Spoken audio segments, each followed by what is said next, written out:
ఆనాడు దేవుని మందిరములో ఎలాంటి బలులు అర్పించబడేవి, ఏ విధంగా దేవుడు వాటిని అగ్రానించి మహిమ పొందేవాడు.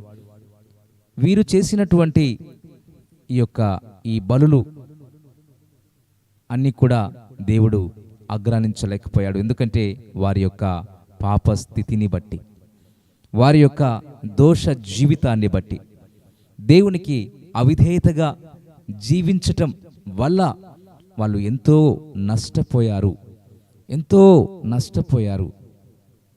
అయితే దేవుడు ఒక్క బలి ద్వారా యేసుక్రీస్తు ప్రభువు చిందించినటువంటి పవిత్రమైన రక్తము ద్వారా ఆయన మహిమపరచబడ్డాడు అన్నటువంటి విషయాన్ని మనం ధ్యానం చేసుకున్నాం. అయితే క్రొత్త నిబంధన విశ్వాసులైనటువంటి మనకు కొన్ని ఆత్మ సంబంధమైన బలులు ఎలా అర్పించాలి, ఏ విధంగా ఆయన మన స్తుతి ఆరాధనను గైకొంటాడు, స్తుతి ఆరాధన వల్ల వచ్చేటువంటి ప్రయోజనాలు, స్తుతి ఆరాధన ద్వారా మన పరిస్థితి ఎలా మారుతుంది, స్తుతించటం ఎలా అన్నటువంటి విషయాలను మనం ధ్యానం చేస్తూ ఉన్నాం. అందులో మరి ఆత్మ సంబంధమైన బలులు మొట్టమొదటిగా మనం చూసాం.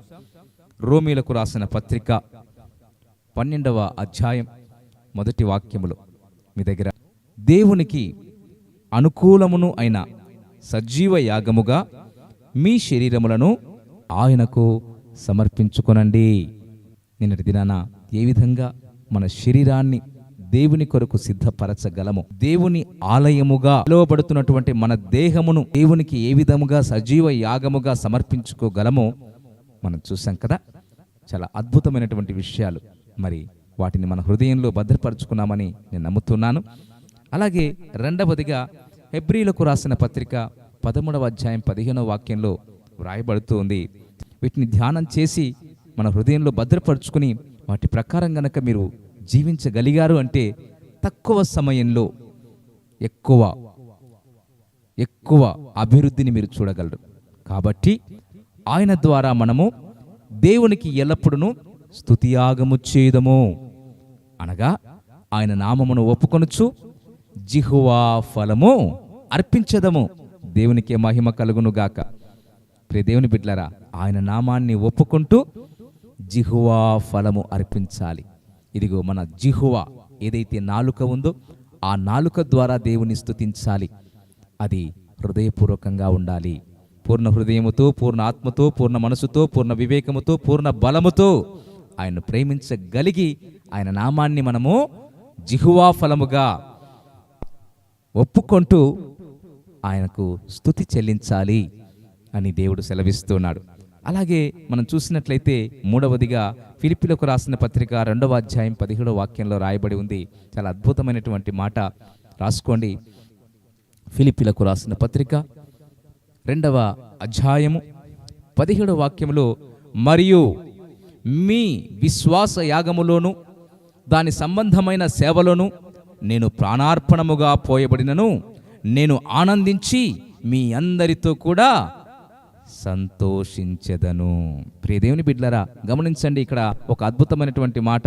మనము విశ్వాస యాగము, విశ్వాసము లేకుండా దేవునికి ఇష్టడై ఉండుట సాధ్యం. మీరు ఆవగింజంత విశ్వాసం ఉంటే చాలు, కొండను చూసి ఇదిగో ఈ వైపు నుంచి వెళ్ళి ఆ వైపుకు పడి సముద్రంలో పడవేయబడదువు గాక అంటే ఆ కొండ వెళ్ళి పడుతుంది. ప్రియ దేవుని బిడ్డలారా, మరి గమనించండి, విశ్వాసం అనేది చాలా అద్భుతమైనటువంటి సాధన. అది కూడా క్రియతో కూడినటువంటి విశ్వాసాన్ని గనక దేవునికి మనము కనబరిస్తే అది సజీవమైనది. ఒకవేళ క్రియ లేకుండా విశ్వాసాన్ని కనబరిచినట్లయితే, విశ్వాసము లేకుండా, క్రియలు లేకుండా విశ్వాసము అటువంటిది మృతమైనది. కాబట్టి మరి మనము విశ్వాసయాగము చేయాలి. ఇదొక దేవునికి మరి అద్భుతమైనటువంటి ఆత్మ సంబంధమైన బలి. ఇంకా నాలుగవదిగా మనం చూసాము, హెబ్రీలకు రాసిన పత్రిక 13వ అధ్యాయం 16వ వాక్యంలో అక్కడ ఒక అద్భుతమైనటువంటి మాట మరి వ్రాస్తున్నాడు పరిశుద్ధుడు, మరి అపోస్తులుడు, మరి భక్తుడు. చూడండి ఒకసారి, హెబ్రీలకు రాసిన పత్రిక 13వ అధ్యాయము 16వ వాక్యములో ఉపకారమును ధర్మమును చేయ మరిచిపోకండి, అట్టి యాగము దేవునికి ఇష్టమైనవి. దేవునికి మహిమ కలుగును గాక. ఉపకారము, నీకు ఎవరైనా ఉపకారం చేస్తే వారికి ప్రత్యుపకారము చేయాలి. ధర్మము చేయడం ఏమాత్రము కూడా మనము మర్చిపోవద్దు. ధర్మము అంటే మనకందరికీ నిండి దినాన్ని మనం చెప్పుకున్నాం, మనకు ధర్మము అనేది ఇదిగో దేవుడు మనకిచ్చినటువంటి ధర్మశాస్త్రమే మనకు దేవుడిచ్చాడు. అందులో 10 ఆజ్ఞలు ఇచ్చాడు. ఆ 10 ఆజ్ఞలను మనము ఏమాత్రము కూడా అవలంబించలేకపోయాం. కానీ కొత్త నిబంధనకు వచ్చేటప్పటికీ మన ప్రభువు యేసుక్రీస్తు వారు వాటిని 2 ఆజ్ఞలుగా చేశాడు. ఒకటి, నీ పూర్ణ హృదయముతో, నీ పూర్ణ ఆత్మతో, నీ పూర్ణ మనస్సుతో, నీ పూర్ణ వివేకముతో, నీ పూర్ణ బలముతో దేవుణ్ణి ప్రేమించు.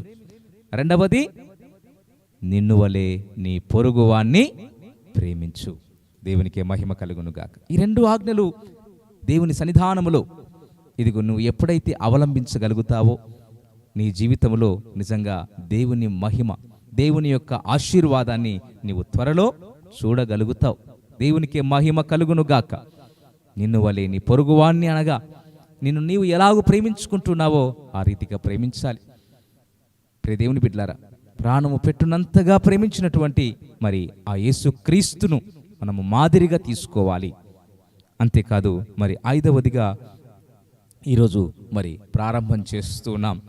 ప్రభువునందు ప్రియులారా, ఈ సందేశాలు మీకు నచ్చినట్లయితే దయచేసి లైక్ చేయండి, సబ్స్క్రైబ్ చేయండి, పక్కనే ఉన్న బెల్ బటన్ నొక్కండి.